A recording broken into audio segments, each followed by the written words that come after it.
Missouri Ozark Mountains, 1910.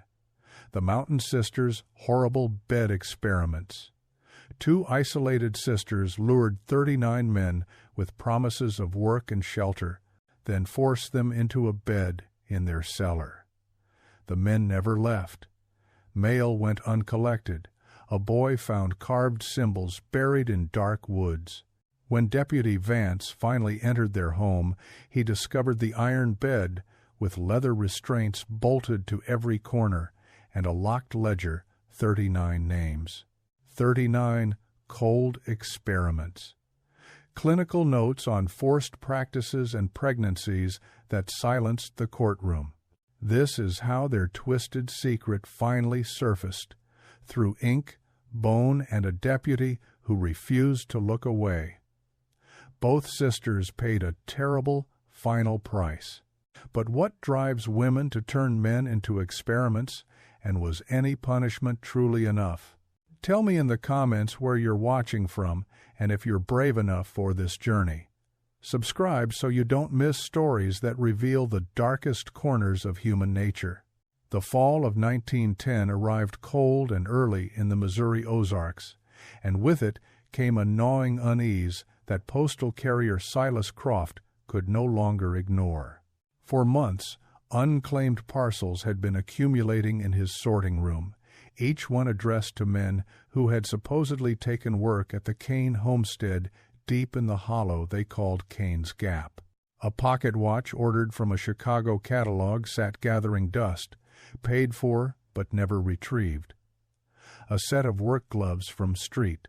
Louis remained wrapped in brown paper, the addressee's name fading in the autumn light. Croft had delivered mail along these mountain routes for 15 years, and he knew the rhythm of transient labor. Men came and went with the seasons, but they always collected their parcels before moving on. These men had simply vanished, leaving behind the small treasures they had scrimped to afford. On a gray October morning, Croft finally voiced his concern to Deputy Eli Vance, a lawman recently transferred from a neighboring county. Vance was an outsider, which meant he listened differently than the locals who had grown accustomed to the Kane sisters and their eccentric ways. He sat across from Croft in the small county office and carefully wrote down each name on the unclaimed parcels, his pen scratching steadily across the page. 7 names in total, spanning the past 18 months. Croft mentioned something else that had troubled him during his rounds. He had seen Prudence Kane in town 3 weeks earlier, asking the general store owner if any new workers had arrived looking for employment. She had done the same thing the previous spring and the spring before that, always inquiring about men who were alone, who had no family waiting for them in town. Vance began making inquiries that very afternoon, starting with the owner of the Mountain View Saloon, a weathered establishment where traveling workers gathered to hear about jobs.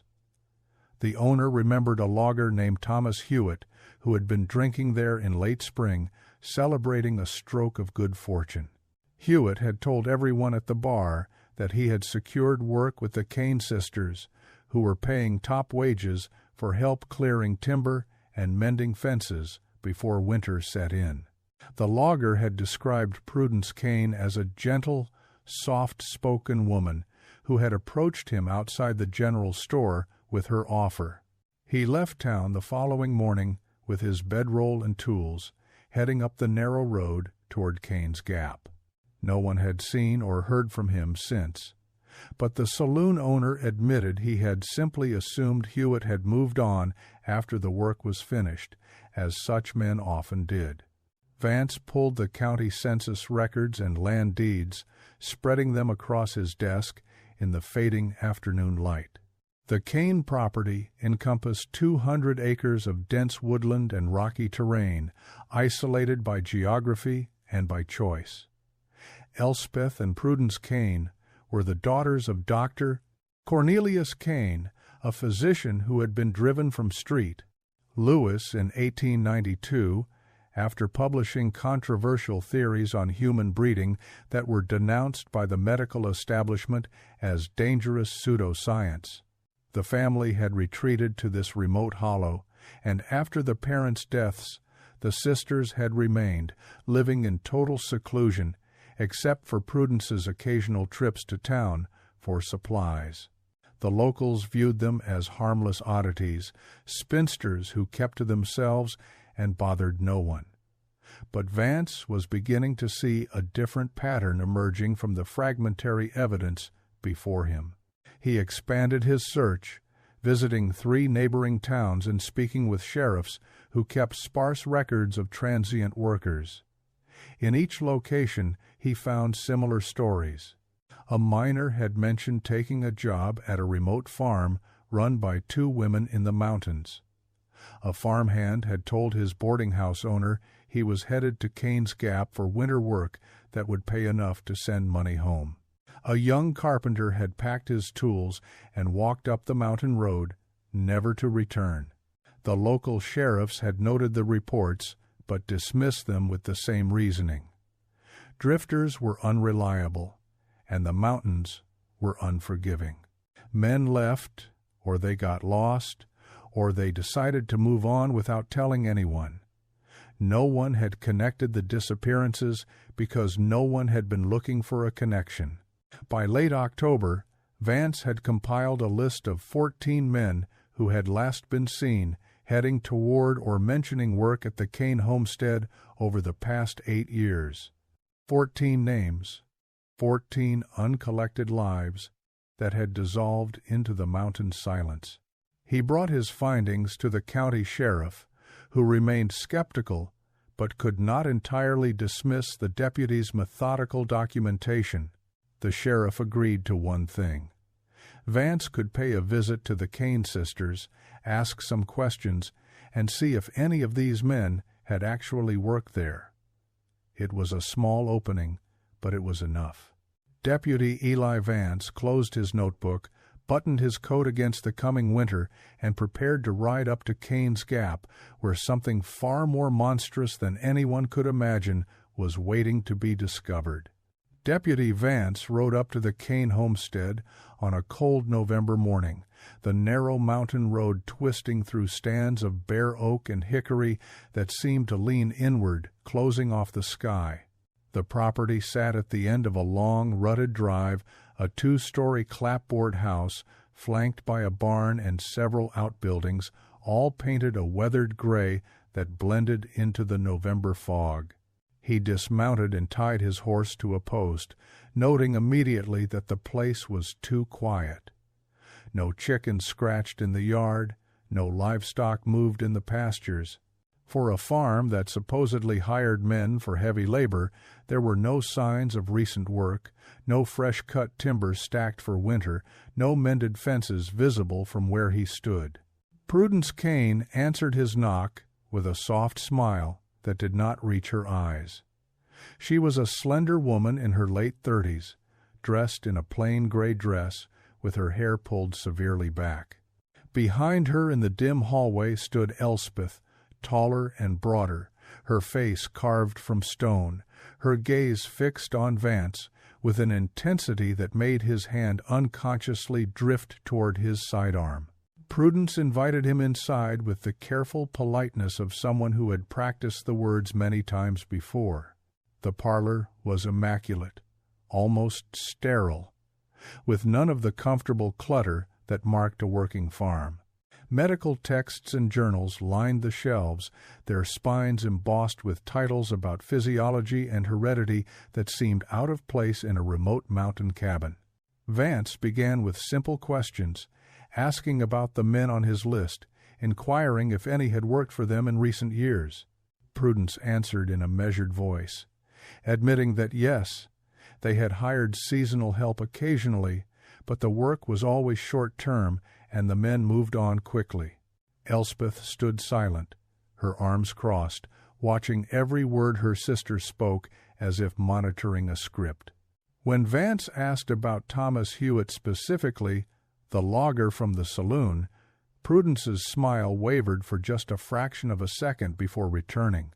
She said he had worked for them briefly in the spring, helped clear some brush, then left without giving notice, as such men often did. It was a reasonable explanation, delivered with practiced ease, but Vance noticed something that made his pulse quicken. Hanging on a peg near the kitchen door was a man's heavy coat, far too large for either sister, made of canvas duck with leather patches on the shoulders, the kind a logger would wear. He pointed to the coat and asked whose it was. Prudence glanced at Elspeth before answering that a worker had left it behind months ago, that they had kept it in case he returned to claim it. Vance asked if he could examine it, and the pause before Prudence nodded was just long enough to confirm his suspicion that something was deeply wrong. He lifted the coat from the peg and checked the pockets, finding them empty except for a small folded receipt from a St. Louis hardware store dated April of 1910. The name on the receipt was Thomas Hewitt. Vance carefully noted this in his book, while both sisters watched in silence, their expressions revealing nothing but their stillness revealing everything. He asked to see where the men had worked and slept during their employment. Prudence led him outside to a small bunkhouse behind the barn, a crude structure with 2 narrow beds and a cold stove. Dust covered every surface, undisturbed for what appeared to be months, possibly years. No bedding, no personal effects, no signs that anyone had actually lived there recently. Vance ran his finger along a windowsill and showed Prudence the thick layer of dust, asking when the last worker had stayed here.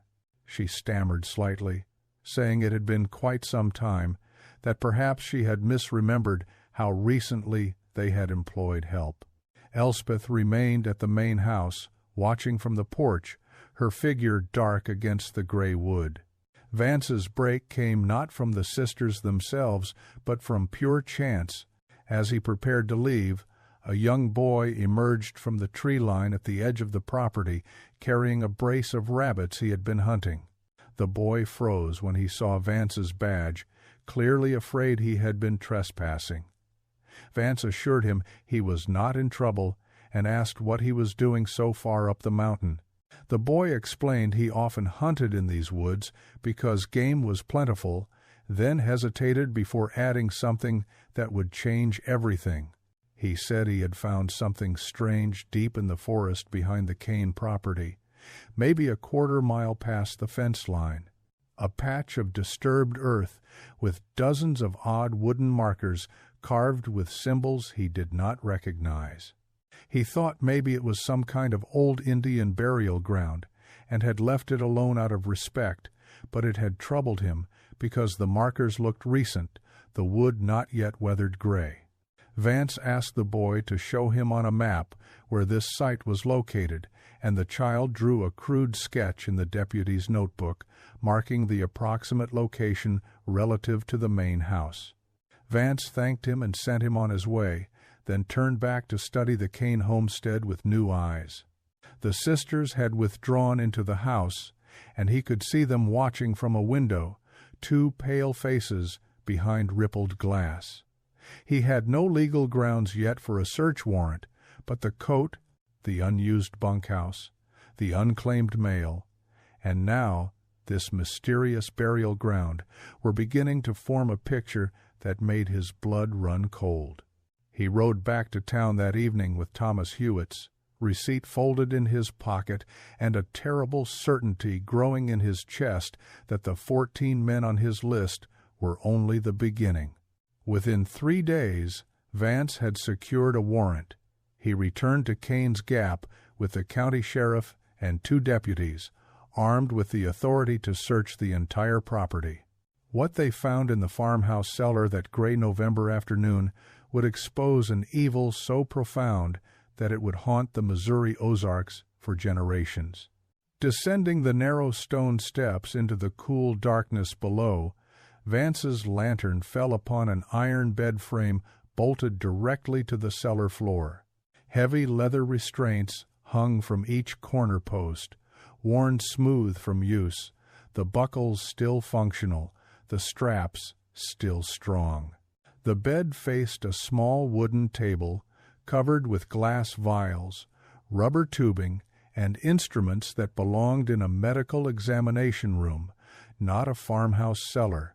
Scratched into the stone wall above the headboard were tally marks, 39 vertical lines grouped in sets of 5, a prisoner's count of days or a butcher's count of inventory. The sheriff stood speechless, but Vance already knew they had found the room where the 14 men on his list, and possibly dozens more, had met their end. The discovery of the restraint bed gave Vance the legal authority he needed to conduct a complete search of the Kane property, and what emerged over the following 3 days would become the most thoroughly documented case of serial murder in Missouri history up to that point. While deputies secured the perimeter and prevented the sisters from destroying evidence, Vance methodically worked through the main house, room by room, photographing and cataloging every item that might speak to the fate of the missing men. In the kitchen pantry, he found wooden crates stacked floor to ceiling, each one carefully labeled with a man's name and a date. Inside the first crate he opened, marked Hewitt Thomas, April 1910. He discovered a pocket watch, a leather wallet containing faded photographs of a woman and 2 children, a set of carpentry tools, and a bundle of letters tied with string. Every personal possession the logger had carried with him up the mountain road was preserved here like specimens in a museum of the dead. Vance opened crate after crate, each one revealing the same haunting pattern, personal effects meticulously organized and stored as if the sisters were not destroying evidence, but rather collecting it, cataloging it, turning the men's lives into archived data. A miner's lunch pail with his initials scratched into the metal. A farmhand's Bible with family names written on the inside cover. A young man's diploma from a trade school in Kansas City, carefully folded and preserved. The crates numbered 39 in total, and each one bore a name that corresponded to an entry Vance would soon discover in an even more damning piece of evidence. The sheriff stood in the pantry doorway, staring at the wall of boxes, and said what they were all thinking. These men had not left the Kane homestead. They had been erased from existence, reduced to the contents of wooden boxes stacked like cordwood in a farmhouse pantry. The most critical discovery came from Elspeth's private study on the second floor, a room she had kept locked and whose key Prudence finally surrendered after an hour of silent resistance. The study was dominated by floor-to-ceiling bookshelves filled with medical texts, journals on heredity and eugenics, and bound volumes of her father's unpublished manuscripts. Vance found Dr. Cornelius Kane's writings disturbing in their clinical detachment, theories about selective human breeding that read like livestock management applied to people, diagrams of skull measurements and body proportions that the disgraced physician had believed indicated genetic superiority. But it was what sat on Elspeth's mahogany desk that would become the centerpiece of the prosecution's case and the undeniable proof of premeditated, systematic murder.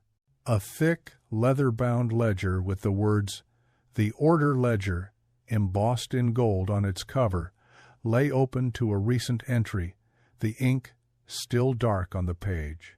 Vance lifted the ledger carefully, as if handling something contaminated, and began to read.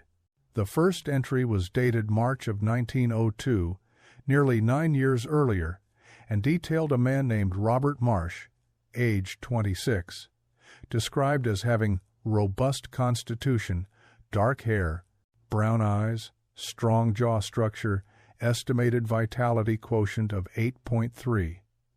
What followed made Vance's hands tremble as he turned the pages.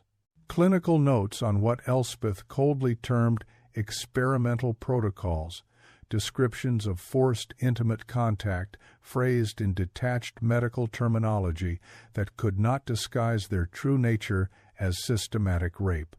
Each entry concluded with an outcome section that noted whether a pregnancy had resulted, and if so, the gender and fate of the child.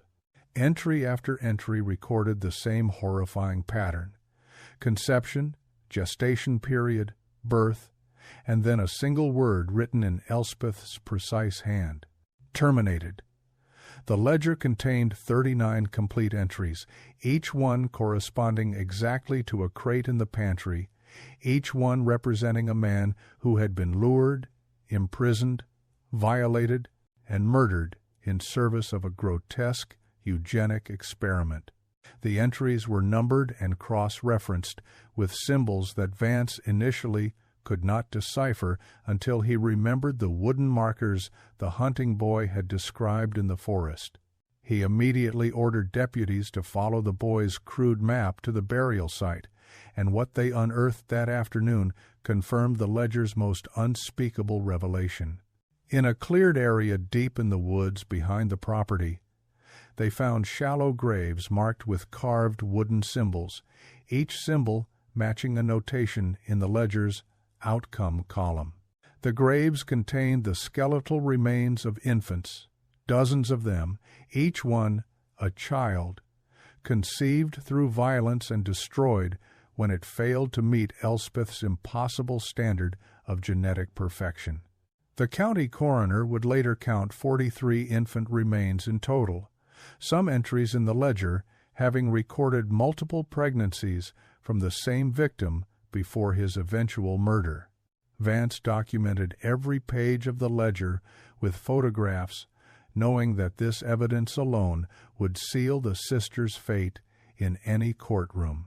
The handwriting was unmistakably Elspeth's, matching samples from her father's manuscripts and her personal correspondence found elsewhere in the study. The dates aligned perfectly with the disappearances Vance had documented.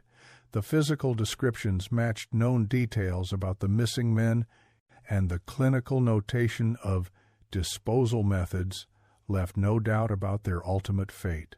The ledger recorded that victims were sedated with chloroform after the experimental phase was complete, then administered fatal doses of morphine obtained through Dr. Kane's old medical connections. Their bodies were dismembered and scattered in the deep woods and ravines surrounding the property, locations Elspeth had marked on a hand-drawn map tucked into the ledger's back cover. When Vance confronted Elspeth with the ledger that evening, reading selected passages aloud as she sat in handcuffs at her own kitchen table, she showed no remorse whatsoever. She stated calmly that the ledger was not evidence of criminal activity, but rather a scientific record of her life's work. She explained that her father had been persecuted by small-minded men who could not understand his vision of human improvement, and that she had dedicated herself to proving his theories through rigorous experimentation. The men, she insisted, had been inferior genetic stock, useful only as biological material in her attempt to breed a superior human specimen. The fact that every pregnancy had ended in termination was not murder, she claimed, but rather proof that the correct formula had not yet been achieved.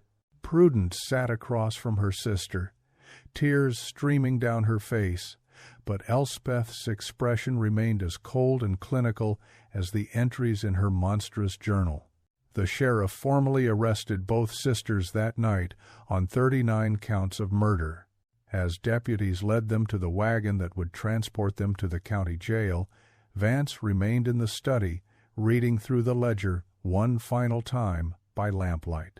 Each entry was a life stolen, a family left wondering, a person reduced to data points in a madwoman's experiment. But now every crime was documented, every victim named, every act of violence recorded in the perpetrator's own hand. The evidence was absolute, irrefutable, and damning. Justice would be served not through speculation or circumstantial threads, but through the cold, methodical record-keeping of a killer who had been so certain of her righteousness that she had documented her own damnation. With the sisters in custody and the ledgers secured as evidence, Vance turned his attention to understanding the origins of their madness, knowing that a jury would need to comprehend not just what had happened, but why two women had committed such systematic evil. The answer lay in the very study where he had found the ledger, buried within the manuscripts and journals of Dr. Cornelius Kane. The disgraced physician had filled volume after volume with his eugenic theories, dense treatises arguing that humanity's future depended on controlled breeding between individuals possessing specific physical and mental traits. His writings revealed a man consumed by pseudoscientific obsession, someone who had twisted Darwin's theories of natural selection into a blueprint for creating what he called the perfected human specimen. The medical establishment in Street. Louis had expelled him in 1892 after he proposed establishing breeding farms where selected men and women would be paired like livestock, and the scandal had driven the family into the isolated Ozark Hollow where his daughters would take his theories to their ultimate, horrifying conclusion. Vance discovered Elspeth's personal journals stacked in a locked cabinet, 30 volumes covering the years from her father's death in 1901 to the present. The early entries revealed a daughter desperate to validate her father's work, to prove that his exile had been unjust persecution by inferiors who feared his genius. She wrote about studying his manuscripts daily, memorizing his formulas for calculating genetic potential, teaching herself the medical procedures he had described. By 1902, her entries shifted from theoretical musings to practical planning.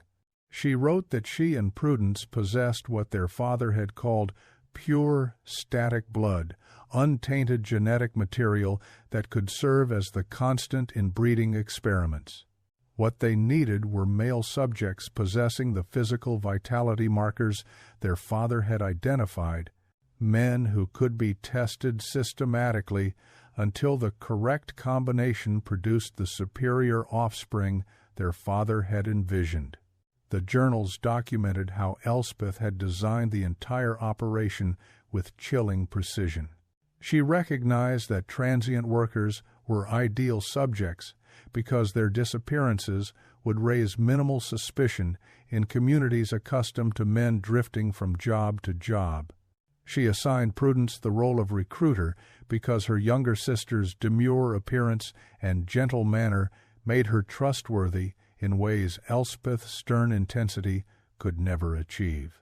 The entries detailed how they prepared the cellar room, installing the restraint bed and acquiring the medical supplies needed for what Elspeth termed controlled conception protocols. She even documented her calculations for determining optimal subject retention periods, concluding that each man could be kept for 3 to 6 months, depending on whether conception occurred and how long gestation needed to be monitored before terminating both pregnancy and subject. What made the journals particularly damning was Elspeth's complete lack of moral awareness regarding her actions. She described the men's terror, their pleas, their eventual resignation with the same clinical detachment she used to record weather patterns or crop yields. Entry after entry referred to the victims as Subject 7 or Subject 23, reducing human beings to numbered experimental units. When pregnancies occurred, she documented fetal development with obsessive detail, measuring and recording every stage. But when each infant was born and failed to display the impossible perfection she expected, her journal entries became coldly procedural. Subject 14's offspring terminated at birth due to insufficient cranial development. Subject 14 disposed of via standard protocol. Cellar sanitized. Next subject, acquisition scheduled. The systematic nature of the documentation would prove devastating in court, showing premeditation and consciousness of guilt with every carefully recorded murder. Vance also uncovered the mechanism by which the sisters had obtained the drugs used to sedate and kill their victims. Among Dr. Kane's papers were letters from a former colleague in Kansas City, a physician who had remained loyal despite the scandal and who had been supplying morphine and chloroform for years, believing he was helping the sisters manage chronic pain conditions. The correspondence created a clear paper trail showing regular shipments of controlled substances in quantities far exceeding any legitimate medical need. When confronted by Vance, the Kansas City physician expressed horror at how his medicines had been used, providing a sworn affidavit that would further cement the prosecution's case by establishing means and premeditation. The excavation of the infant burial ground yielded evidence that corroborated every entry in the ledger's outcome columns. The county coroner, Dr. Raymond Mitchell, spent 2 weeks examining the remains and documenting his findings in a report that would become a crucial part of the trial record. Each infant skeleton bore evidence of full-term or near-full-term development, contradicting any possibility that these were miscarriages or stillbirths. Several showed signs of trauma consistent with deliberate suffocation or neck compression. Dr. Mitchell's report concluded that every child had been born alive and then immediately killed, murdered, simply for failing to meet Elspeth's insane standard of genetic superiority. The wooden markers that identified each grave matched symbols in the ledger exactly, creating an undeniable link between Elspeth's written records and the physical evidence buried in the forest. As Vance compiled the evidence into a comprehensive case file, the scope of the sisters' crimes became staggeringly clear. 39 men murdered over 8 years, 43 infants killed at birth. A systematic operation that had functioned with factory-like efficiency in one of the most isolated corners of Missouri. But the strength of the case was equally staggering. The order ledger provided a complete confession in Elspeth's own handwriting. The wooden crates preserved each victim's identity and established a clear timeline. The cellar room demonstrated means and method. The journals proved premeditation and revealed the twisted ideology that had motivated the murders. The infant remains confirmed the ledger's most horrific revelations. And through it all, Vance had maintained meticulous documentation, photographing evidence, recording witness statements, and building a prosecution case that would leave no room for doubt. When Vance finally presented his findings to the county prosecutor in early December of 1910, the attorney sat in stunned silence, paging through the ledger and journals for nearly an hour before speaking. He told Vance that in 20 years of practicing law, he had never seen a case where the evidence was so comprehensive and so damning. Every element required for a murder conviction was present and documented beyond any reasonable doubt. The prosecutor immediately petitioned for a trial date in the new year, confident that justice for the 39 victims would be swift and absolute. But before the trial could begin, Prudence Kane made a decision that would transform her from accomplice to witness, a choice that would expose the final layers of evil that the ledger alone could not fully reveal. In the cold January weeks before the trial, Prudence Kane broke her silence in a way that would ensure her sister's conviction and seal both their fates. Confined to separate cells in the county jail, isolated from Elspeth's dominating presence for the first time in her life, Prudence requested a meeting with Deputy Vance and the county prosecutor. Over 3 days in a small office adjacent to the jail, she provided a 40-page handwritten confession that was transcribed by a court stenographer and witnessed by both lawmen, creating an official document that would become one of the most chilling testimonies in Missouri legal history. Prudence's statement began with her childhood, describing how their father had educated them in total isolation, teaching them that the outside world was filled with inferior beings who had persecuted him for his genius. She explained that Elspeth had been their father's devoted student, absorbing every word of his eugenic theories, while she herself had simply wanted to please her older sister and avoid being alone in the mountain hollow after their parents died. The confession detailed how the murders had begun almost accidentally in 1902 when a drifter came to their door seeking food and shelter. Elspeth had seen an opportunity to test their father's theories, and Prudence had helped restrain the man in the cellar, too frightened of her sister's intensity to refuse. When the first pregnancy occurred and the infant was born, Elspeth had examined the child with cold precision, declared it genetically inadequate based on measurements she had taken, and suffocated it with her own hands, while Prudence watched in horror. But instead of stopping, Elspeth had proclaimed the experiment a success because it proved conception was possible, and immediately began planning how to refine the process with the next subject. Prudence admitted that she had recruited every single victim, approaching them in town with her practiced, shy smile, offering generous wages and the promise of comfortable lodging, personally escorting them up the mountain road to their deaths. Her confession provided details that even the ledger had not revealed, describing the routine that had governed their lives for 8 years.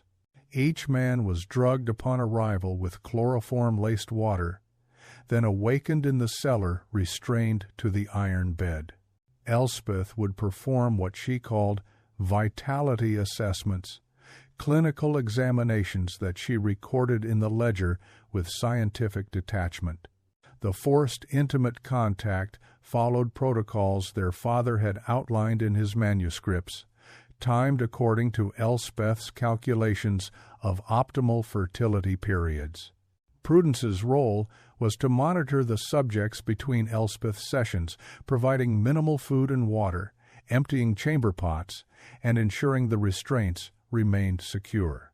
She described watching men weep, beg, and eventually fall into resigned silence as weeks turned into months.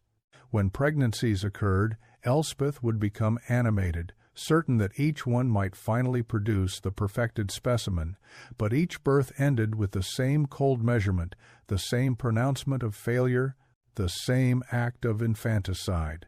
The confession explained what happened after the murders, details that the ledger had recorded only as disposal via standard protocol. Prudence admitted that she and Elspeth would dismember the bodies in the cellar using surgical tools their father had left behind, transport the remains in canvas bags to remote ravines and caves throughout their 200 acres, and scatter them where they would never be found.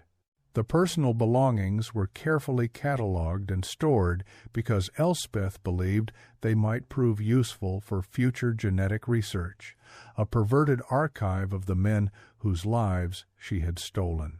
Prudence's handwriting became increasingly erratic as she described the births and deaths of the infants, admitting that while Elspeth had performed the actual killings, she herself had buried each tiny body in the forest plot, carving the wooden markers that corresponded to the ledger entries, creating a cemetery for children who had never been given names or chances to live.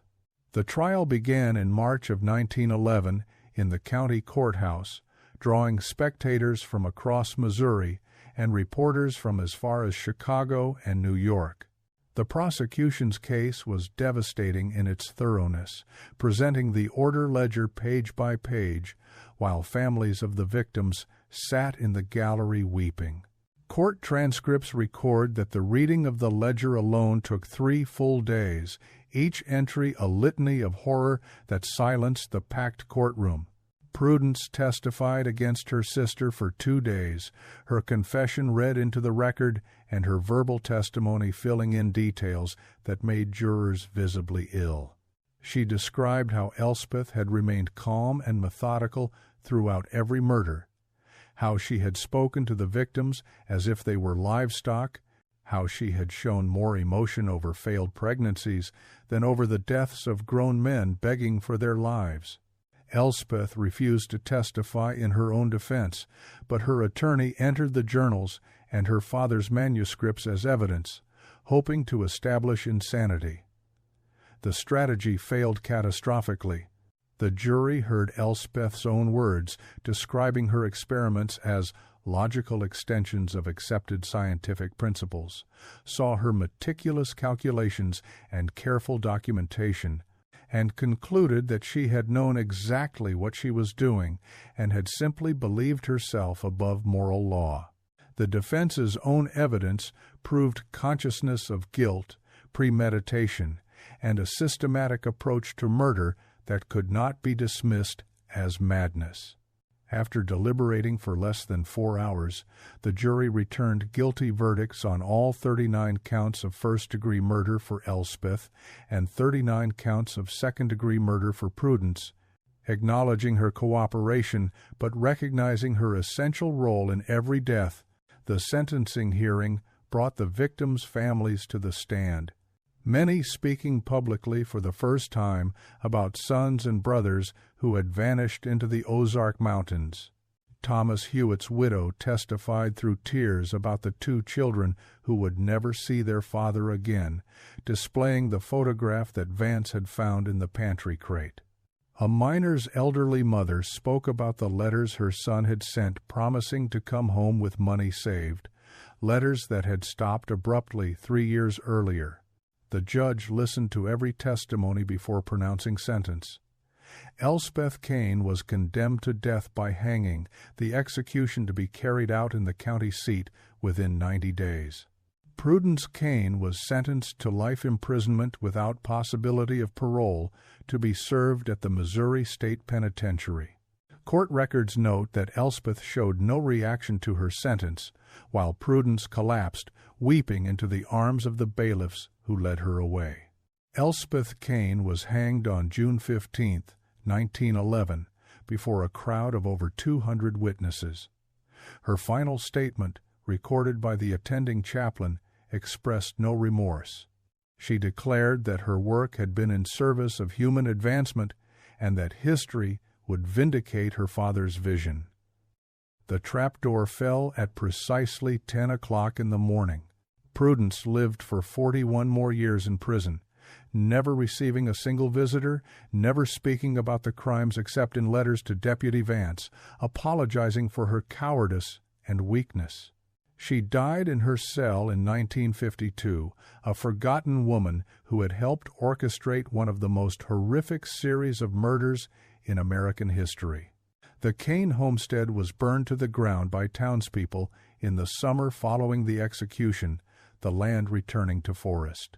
The order ledger, the journals, and Vance's complete case file were preserved in the Missouri State Archives, where they remain today as permanent testimony to the evil that was exposed, the justice that was served, and the 39 men whose names were finally spoken aloud and remembered.